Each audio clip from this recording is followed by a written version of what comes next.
Eh bien bonjour à tous, nous voici pour une nouvelle vidéo Flore Aquatique. Je reviens de 15 jours de vacances, même si on s'est débrouillé pour que vous ayez des vidéos pendant mes vacances. Mais voilà, c'est l'heure de faire un petit tour des bacs, de voir comment ont évolué les bacs, mais aussi comment ça a évolué pendant mes vacances.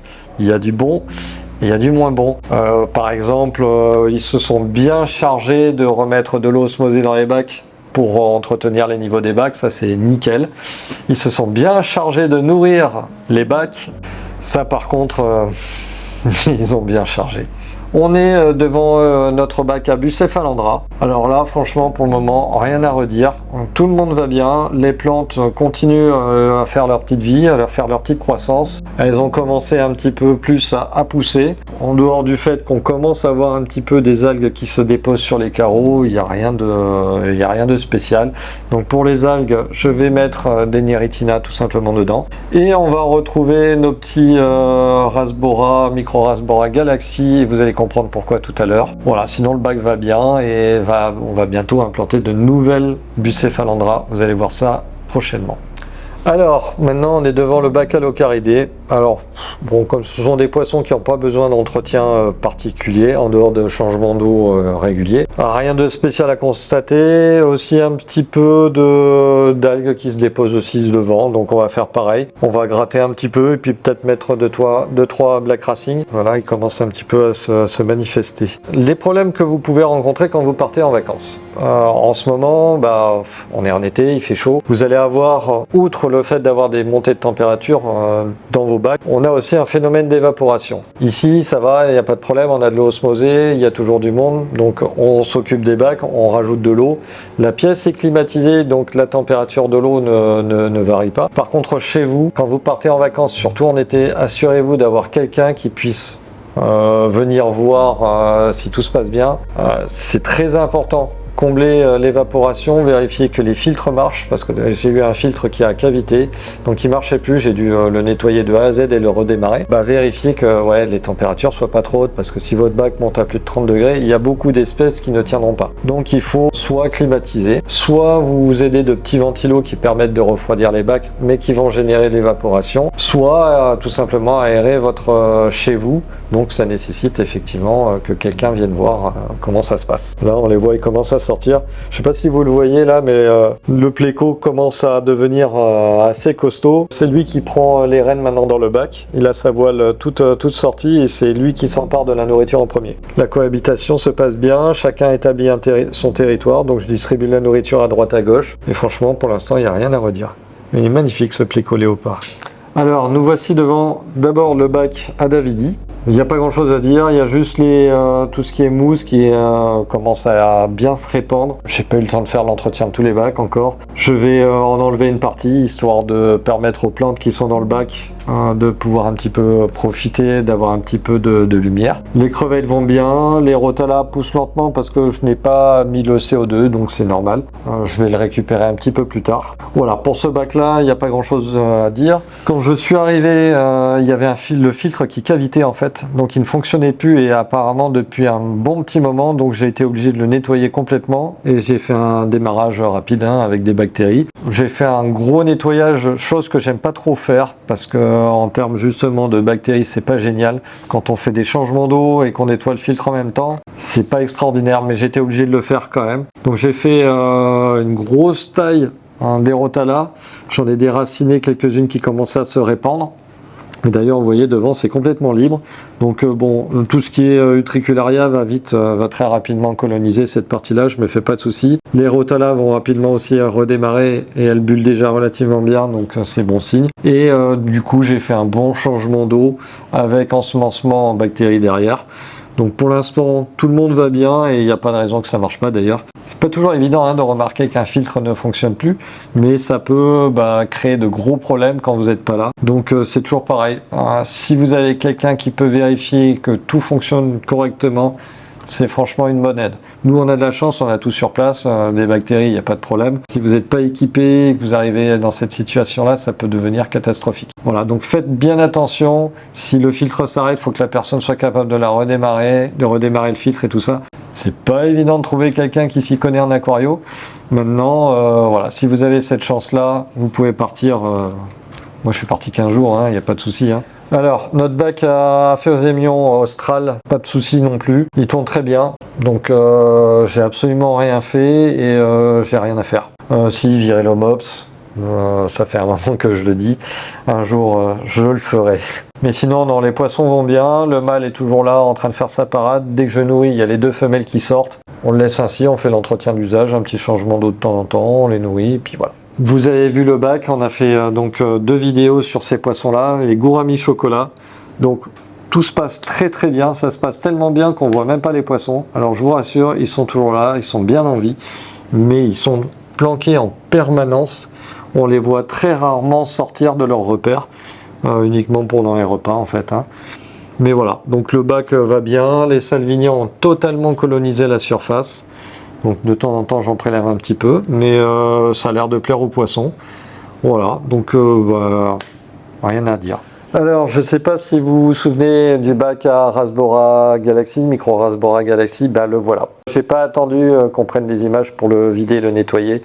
Une catastrophe, les poissons vont très bien, mais par contre les plantes, le décor, le filtre, tout était recouvert d'une espèce de cyanobactérie que je connaissais pas, qui va du bordeaux noir en vert foncé et qui a totalement colonisé le bac. Donc il y a eu un peu trop de nourrissage. Les Rasbora Galaxy sont des tout petits poissons qu'on nourrit faiblement mais régulièrement si on veut qu'ils soient bien portants. Et on ne peut pas les nourrir d'un coup en se disant ils vont se débrouiller avec ce qui reste sur le fond. Donc ça n'a pas réussi aux cyanobactéries, enfin au bac. Des cyanobactéries ont vraiment pris le dessus, ont complètement ravagé le bac. Donc quand j'ai vu ça, je l'ai vidé. J'ai tout nettoyé à la javel, tout est sec déjà. Dans le sud, ça sèche très vite. Et je vais tout simplement refaire le scape. Je ne remettrai pas les micro Rasbora dedans. Ils sont très bien dans le bac à Bucephalandra et ils vont y rester. Ils s'épanouissent à mort et ils se baladent de partout, donc pas de souci. On va en faire un bac à crevettes, on va faire le rescape je pense dans la prochaine vidéo. Je ne sais pas encore, on verra. Mais voilà. Donc là c'est le bac à tétraodon nain. Nos petites crottes de nez qui sont là, qui vont très bien. Il n'y a pas de problème. Par contre le bac, alors je sais pas si vous voyez là, mais il y a eu un petit peu de nourriture qui s'est accumulée sur le fond. C'est typiquement l'erreur à ne pas faire. Déjà, quand vous voyez qu'il y a un peu trop de nourriture qui tombe sur le fond, il faut la ramasser avec une épuisette. Si ça va pas, on la siphonne. Donc j'ai laissé le bac comme ça pour vous montrer un petit peu ce que ça donne, mais ça c'est vraiment une catastrophe. Les tétraodons nains, j'avais blindé le bac de planorme. Donc ils s'en sont alimentés et ils sont bien ronds, bien gras, donc ça il n'y a pas de souci. Par contre, le fait qu'il y ait d'un seul coup un apport en nourriture, ça a déséquilibré le bac. Donc on a beaucoup d'algues filamenteuses qui ont commencé à sortir de partout. Et peut-être même des cyanobactéries. Alors déjà qu'à la base le bac, je ne trouvais pas, j'étais pas plus emballé que ça. J'ai vraiment fait mieux. Je pense que c'est le bac le pire que j'ai fait de ma vie. Donc on va le refaire, on va en remettre un autre tétraodon dedans, mais je vais faire un scape différent, peut-être pas forcément avec l'idée de départ qui était des plantes issues d'Inde.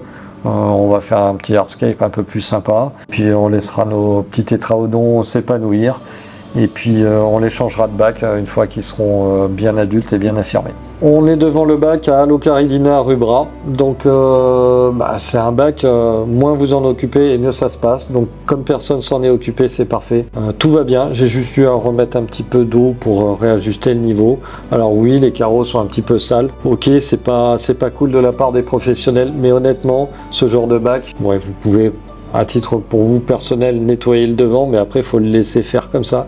Ça plaît énormément aux crevettes. Alors, on a eu même de la repro, donc on a des tout petits juves qui se baladent, qui sont très difficiles à voir. Voilà, donc le bac va très bien, on n'a pas besoin de nourrir les crevettes, on fera un changement d'eau un jour, mais très léger. Mais là les crevettes s'épanouissent, il faut absolument pas toucher au bac de ce type de crevettes. Moins on en fait, mieux elles se portent. Alors, on est devant l'Inspiria 530. Alors, vous voyez, les poissons vont bien, tout le monde va bien. Mais c'est en apparence parce qu'on commence à avoir une apparition de cyanobactéries. Alors, pour l'instant, elles ont pris un petit peu sur les rotala, sur les tiges, les vieilles tiges, et sur les mousses. Mais les mousses, les vieilles mousses, sur les nouvelles, pour l'instant, c'est pas encore arrivé, mais ça ne devrait tarder. Là aussi, il y a eu un peu de main lourde sur l'alimentation, donc ça peut y jouer. Il y a aussi un courant qui est peut-être trop orienté vers la surface et pas assez vers le fond. Donc ça, c'est un truc que je vais corriger. Ce que je vais faire sur ce bac, parce que franchement, j'ai pas envie de le refaire. Donc on va faire quelque chose d'assez radical. Premièrement, un changement d'eau assez important. Deuxièmement, un rééquilibre des paramètres entre nitrate, phosphate. Regardez si on a des silicates, qu'on ait une eau relativement bien équilibrée à ce sujet-là, puisque c'est souvent un déséquilibre là-dessus, et puis peut-être aussi un apport de matière organique qui fait que les cyanobactéries ont tendance à trouver un terrain favorable pour un développement. Donc, une fois que j'aurai fait tout ça, je vais faire aussi un traitement de choc en anti-cyanobactéries, histoire de calmer la propagation, voire de les éradiquer. Par-dessus, je vais rajouter une armée de japonica qui va se charger de triturer le fond, et cherchant leur nourriture, elles ont tendance à des fois détacher un peu des particules qui vont finalement, au fur et à mesure, se dégrader dans le bac. Donc on va faire ça. Alors ils ont été nettoyés il n'y a pas longtemps, les filtres, mais une fois que les cyanobactéries auront disparu, il y en aura certainement une bonne partie qui seront absorbé dans le filtre et dégradé dans le filtre. Il faudra le nettoyer et encore refaire un changement d'eau avec équilibrage des paramètres. Donc ça, c'est un gros programme. Je vais attaquer ça dès demain. Le bac en lui-même va plutôt bien. Il n'y a pas beaucoup d'entretien, un petit peu de nettoyage de carreaux et non, ça va, c'est pas mal. Mais il y a un déséquilibre et il faut absolument le rétablir. Ne pas laisser les cyanobactéries prendre le dessus. On les voit pas bien, mais elles sont placées sur les mousses et sur les tiges. Deux éléments qui sont verts, donc ça masque un peu les cyanobactéries, mais si on fait rien, ça va, à un moment donné, ça va être le chaos. C'est dommage de refaire totalement le bac alors qu'on avait commencé à le refaire il y a peu. Pour moi, c'est la grosse mauvaise nouvelle de mon retour de vacances. On a des solutions, on va les mettre en œuvre et j'espère que ça va fonctionner. En tout cas, on va faire ce qu'il faut. Alors, on est devant le bac Astronautus.